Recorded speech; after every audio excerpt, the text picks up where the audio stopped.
Hey, welcome back to Harvesting Income. Today we're going to talk about HYLD, which is the Hamilton Enhanced US Covered Call ETF.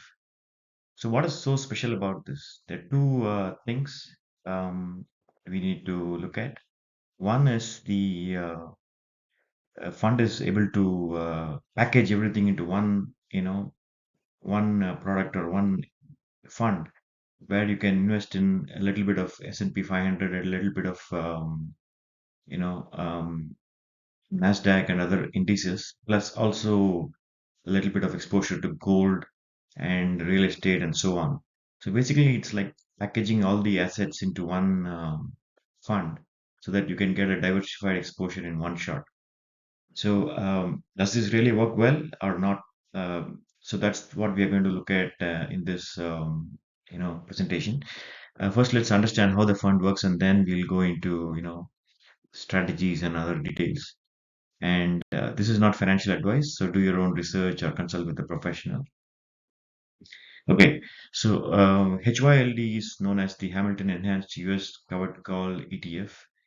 So the name is, you can call it HYLD or H yield. It's basically like a high yield fund. The strategy involves, investing in a portfolio of US covered call ETFs, and the fund manager is the Hamilton, portfolios, and they have multiple ETFs which have covered call strategies on different indices, different assets, and on top of that, they add 25% leverage, which means they finance 25% more to invest more and get more returns. So that has a advantage in terms of boosting returns. And thirdly, the monthly income distribution and long-term capital appreciation. These are the two advantages you will get in this fund. Get a regular flow of good income, plus also a steadily, moving upward capital appreciation. So that's a good balance of capital plus income growth to get in this fund. And let's see how it works. The fund basically holds multiple funds, as I mentioned before. Let me just explain this. They have like close to seven or eight different funds, and within the same fund family. Basically, SMAX is the Hamilton US Equity Yield Maximizer, and QMAX is Hamilton Technology Yield Maximizer. And SMAX is similar to S&P, but it's not exact same as the S&P index because the fund picks and chooses certain stocks which are part of the S&P index. The fund picks certain stocks which they qualify based on certain criteria and based on their need for income call writing. They choose certain specific stocks or specific sectors. Similarly, in QMAX or the NASDAQ, also they choose specific technology companies. And similarly for FMAX is US financials, LMAX is for healthcare, AMAX for gold producers, and so on. So you basically get a bunch of baskets of ETF, and each basket, invests in a bigger portfolio of companies. So you are actually diversifying across all baskets. So you get an all-in-one package solution. Like you get every type of sector and asset packaged into one. So you also have things like gold producers, energy companies, REITs, real estate investment trusts, and you also have treasury yield options like US Treasury bill. There's also US bond yield maximizer. So treasury bill is for short term and bond yield is probably for the long term. So they have a mix of all these equities, bonds, a little bit of gold producers, energy, real estate. So that gives someone who's looking for a diversified package, just one fund to get exposure to all these areas. So one doesn't have to really look around and pick different funds in each area and do a lot of due diligence. So it further curtails that extra effort. So that's the beauty of the all-in-one fund. And all these funds are using cover call strategies, and they have a portfolio which invests in those specific assets and write covered calls on those assets or those indexes.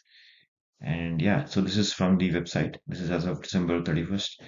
So if you can observe here, like most of the portfolio is geared towards these SMAX and QMAX, like 68, 67% plus 31%, like close to 98% is into uh, S&P and Nasdaq oriented companies or stocks. So basically, that's the high level of focus that this fund has. So that's one drawback of this fund. However, it has a very good mix of other sectors. And as the market conditions change, the portfolio will also change accordingly. But let's look at the performance and see how they have done so far, and also about the fund strategy. Let's look at the basic information. The ticker is HYLD, and just to give you a sense of this, this is mostly suitable for Canadian investors because this is listed on the Toronto Stock Exchange. And for American investors, like you need to check with your broker or your um, brokerage account provider, like if this is available. And of course, in US you have other options like Yield Max, which have similar strategies. And the price is about $14 in Canadian, and the inception is February 2022. So this fund has about a close to 3 years track record. So it's a good fund which has some history to look at, and they have sizable assets like 700 plus $1 million, and then expense ratio of 0.65, which is the expense ratio for the underlying funds. This fund doesn't have the expense ratio listed as such, but since they invest in other funds within the same in-house portfolio, they have a fee of roughly 0.65, and for some funds it could be slightly different. Especially the bond ETFs are cheaper, but mostly it's around that number, like 0.65 or slightly less than that. So that's about the fund's basic information, the asset size, and the expense ratio. Expense ratio is reasonably good because for covered call funds, the fees would be slightly higher than normal funds because of the active covered call trading strategies. So I feel that 0.65% is reasonable, not too high, not too low. And let's look at the total returns since inception. So this is basically a 3-year track record of HYLD. So when we compare HYLD with SPY, which is the S&P index, you can see that in the last 3 years, SPY has delivered close to 37% returns. Average annual return is 11.28, and HYLD made 13.71%. Average annual return is 4.46. So what we see here is like HYLD underperformed the S&P overall. Oh, okay, but there is a slight argument here. This is not an apples to apple comparison because HYLD is more of a diversified basket, whereas SPY is more of focused on the S&P 500 companies. So it's not a direct good comparison, apples to apples comparison. However, we just need to compare to see how it has performed. It looks like it has overall underperformed the S&P 500, and but we are not looking at the full picture. I'll come to that. And the HYLD captures only one third of the index returns when you look at these numbers. And the NAV erosion in the past years, like because we are looking at 3 years, going back 3 years, there was some kind of price erosion in the past, which has affected the performance, but that has been compensated by the dividend yield. So if you look at the HYLD column here, you can see the price went down from 1630 to 1409. So which means the fund price came down. So that's the price erosion part of it. But the dividends are still strong at 4.44.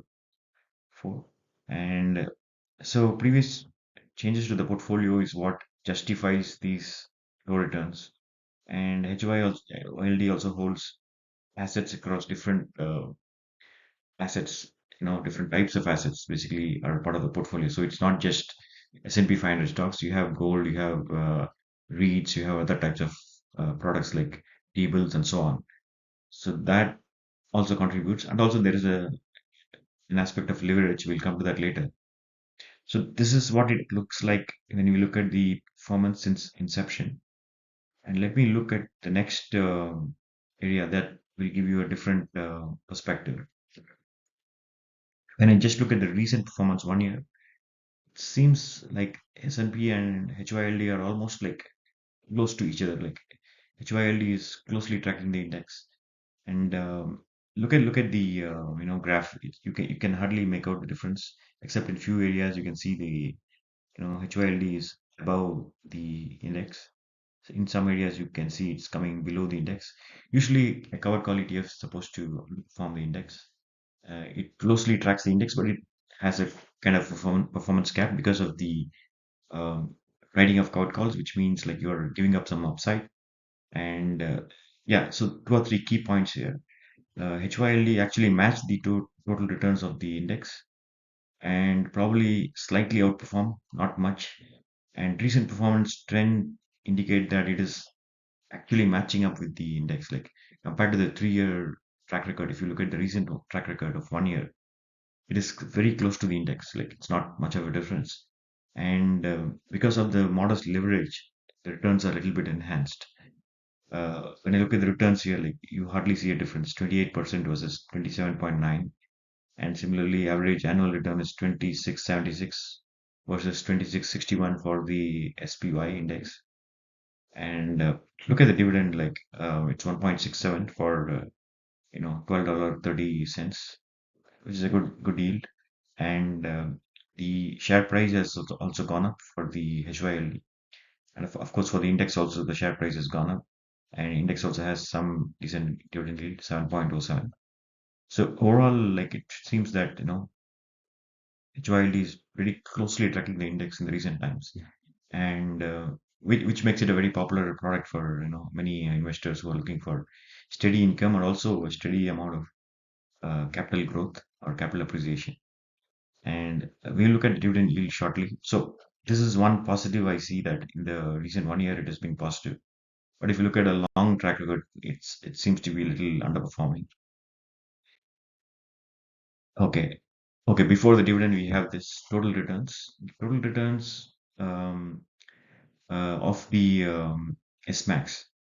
I choose the SMAX, which is the top holding, like around 67% of the portfolio of H yield, to compare it with S&P. So I can make a apple to apple comparison, because SMAX is somewhat like S&P 500, and I'm comparing that SMAX with the index itself. So when I compare that, I see that the total returns is 44.79, slightly lower than the index 47, as expected, because it's a covered call ETF. And when I look at the average annual returns too, um, the S&P is giving about 36.80, and SMAX is giving about 35.10. Again, slightly lower, but closely tracking the index. Like you can see in the graphic that there is a gap between the two.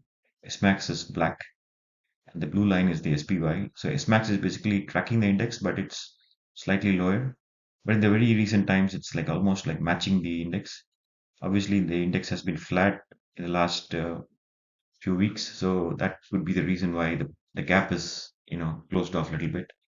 But when the index is moving up steadily, like you will see the slight underperformance, because SMAX is a covered call ETF.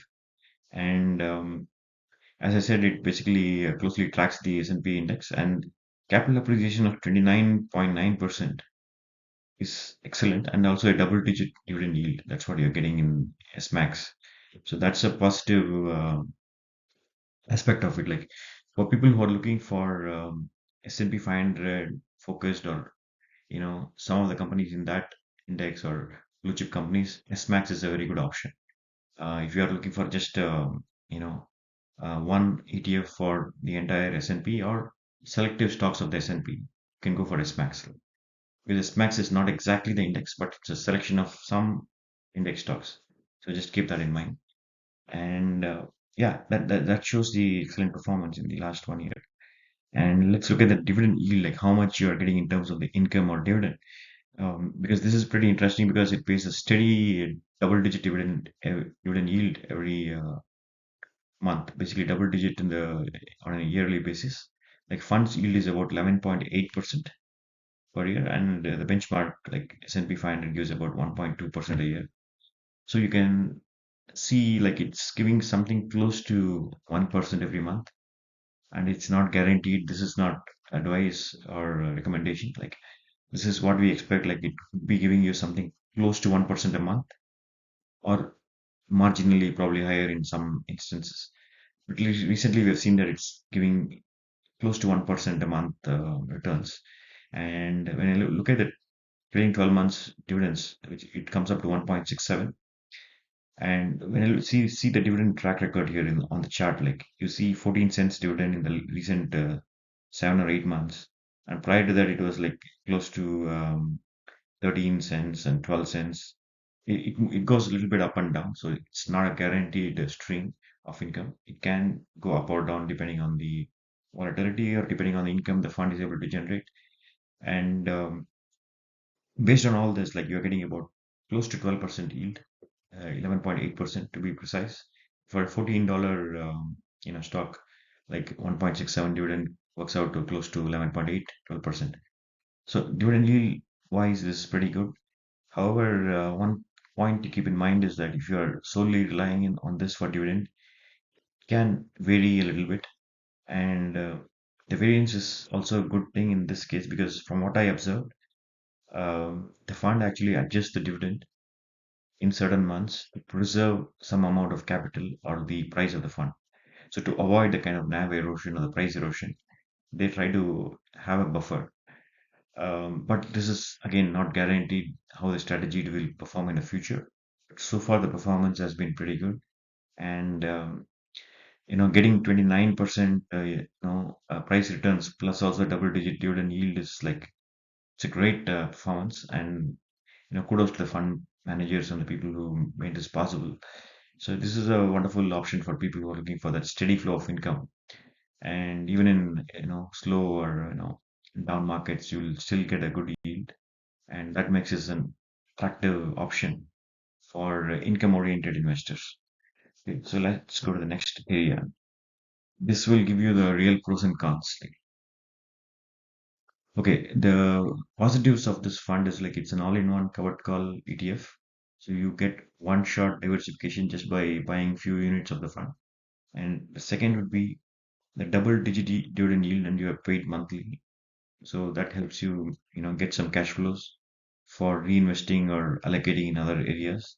And also you have modest leverage, which enhances returns and the capital or NAV stability and potential for growth. That's another positive of this fund because it maintains the capital or the price stability. And the fund also writes at the money covered call, which means the fund writes calls at the current market level, so which can enhance or harvest more premiums. And also the modest call writing of 30% of the portfolio. They don't write calls on the entire portfolio. They write only on one third or 30% of the portfolio, which means you get good income from that 30% where calls are written, and the remaining 70% is open for growth. The market grows, the remaining 70% can grow, or it can fall also. Like it can work both ways, but there is an option for potential for growth on the 70% of the portfolio, which is an excellent option for people seeking capital appreciation also, along with the flow of income. However, there are some drawbacks, and I mean, no fund is perfectly. There will be some drawbacks because it's a um, based on stock selection within the S&P and other indices, plus a bit of other assets. It's not an exact S&P income ETF. So if you're looking for an exact S&P income ETF, you should probably consider SMAX or other funds like, SPYI or other many other funds that we discussed in the previous videos. You can go back and watch that. So this is not an exact S&P 500 replica, but it's a selection of stocks from that index. And this fund can underperform during bull markets. It's possible. However, recently we saw that it's closely matching the markets, but it can underperform. So that is something to keep in mind.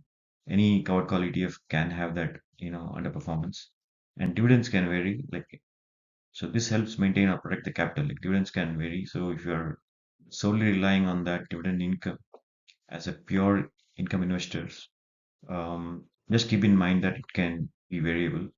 So you have to, have that expectation.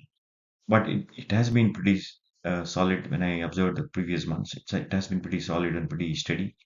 But this can slightly vary depending on the market conditions. Last but not the least, leverage. So in the positive side, we mentioned that 25% leverage enhances the returns. Like let's say market gives you 10% returns. because of the 25% leverage, you might be getting 12.5% returns from the fund, you know, because the leverage magnifies the returns. But let's say the market goes down by 10%, the leverage can actually enhance the negative returns too. So you can have a double whammy. Like when the market is down, you will get magnified negative returns too. But at the same time, there is some premium to cushion that effect. But still, you will have a risk of losing the value of your investment when the market is down because of the leverage. It enhances the negative returns. So that's the risk part of it. So these are the pros and cons. Like this is suitable for someone seeking a decent flow of income plus also capital appreciation. So when it comes to suitability, this is suitable for people with long-term focus and income focus. And long-term, I say it um, with a lot of emphasis because this is a leveraged fund. There is a 25% leverage.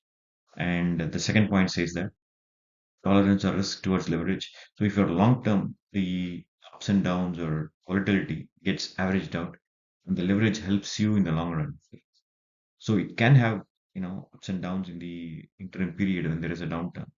So it's always important to keep an eye on the prices, and if you feel there is an opportunity to invest when the funds are when the price is down, you can do that. I mean, this is not a recommendation. Like when you see that kind of an opportunity or potential, you can do that. Or if you want to just invest a certain sum of money and just hold it and just reap the dividend flow that's coming in, and invest the dividends elsewhere, that's another option that you can use. And dividend yield can vary, but more stable or sustainable. That's what I would say. It cannot grow very fast. Like it cannot be compared to other high yield funds. So that's the beauty of it. This is not a very high yield fund. Like there are some funds offering 20%, 25% or more. Like, but this is not one of them because the fund's main objective is to provide that regular flow of income, but at the same time give investors some capital appreciation or appreciation in the value of the fund over a period of time. So with that, like they provide a good scope for capital appreciation given the 30% call rating, and the balance 75% the portfolio will be open for growth. According to the market growth, the 70% grows accordingly. So that makes it a very good option for investors looking for a mix of income plus the capital appreciation. Now let's look at the last but most interesting part, the alternative picks. Um, HYLD is generally a very good fund, so I don't think you need to look elsewhere, especially if you are looking for the all-in-one fund from a Canadian investor perspective. But there are some alternatives. Like some Canadian investors can look at HDIV, which is a multi-sector covered call ETF from the same fund. I mean, these are not the recommendations or anything. This is just my own personal picks. You can find other funds, other options by yourself. This is just my personal picks here. And the second pick would be HDIF, which is from the Harvest ETFs, Harvest portfolios. It's called the Harvest Diversified Monthly Income ETF, which exactly follows the similar strategy that we discussed above. And even the HDIV has a similar strategy, but it's focused on the Canadian market. The second fund, the Harvest Diversified Monthly Income, is more uh, a mix of both US and Canadian, indices and stocks, and more focused on the US. So HDIF could be another alternative that to look at. Um, of course, that fund is a very detailed one. Like you can have a separate video on that. And it has a good track record too. But that is one of the options that you have. Like if you want to look at other options. The third one is very good for American investors, and also even for someone looking for investments from Canada, but you want pure US exposure. You can look at YMAX, and YMAX has all the different US indices or stocks. Plus, also they have Bitcoin and other assets as a part of the portfolio mix. So these are the options that you can look at, and of course, do your own research and consult with financial advisor or experts on the implications, and also tax experts if you're concerned about your taxability of the income or the gains. Um, I hope you have enjoyed the video up to this point. If you have any questions or any feedback, please feel free to drop your comments below. I look forward to hearing from you. Thanks a lot. Happy investing.